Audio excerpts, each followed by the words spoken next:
नांदेडमध्ये हाणामारीत तिघांचा मृत्यू झाला। कॅनाल रोडवर मध्यरात्री 2 वाजता ही सगळी घटना घडली। गँगवॉर सुरू झाल्याची चर्चा या परिसरामध्ये आहे। घटनास्थळी फॉरेन्सिक टीमसह वरिष्ठ पोलीस अधिकारी सुद्धा दाखल झाले।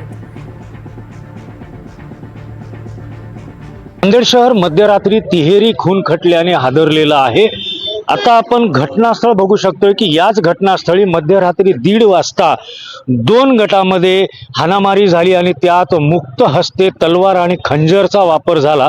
यामध्ये अरजित सिंग, शहबाज आणि अरबाज या तिघांचा मृत्यू झाला। अरबाज आणि शहबाज यांचा रुग्णालयात मृत्यू झाला, तर अरजित सिंग जो आहे तो घटनास्थळीच त्याचा जीव गेलेला आहे।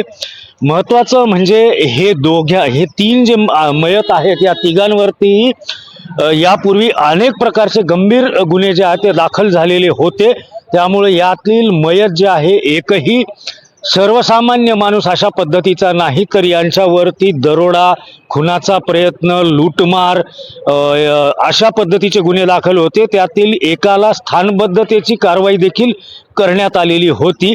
एकूणच आपण बघितलं तर नांदेडमध्ये या तिहेरी खून खटल्यामध्ये रेकॉर्डवरच्या तिघाही आरोपींचा मृत्यू झालेला आहे। आता यामध्ये नेमकं कारण काय होतं हे पोलिसांच्या तपासामध्ये पुढे येईल, परंतु दोन्ही बाजूचे साधारणपणे 5 आरोपी भाग्यनगर पोलिसांनी 24 तासाच्या आत ताब्यात घेतलेले आहेत।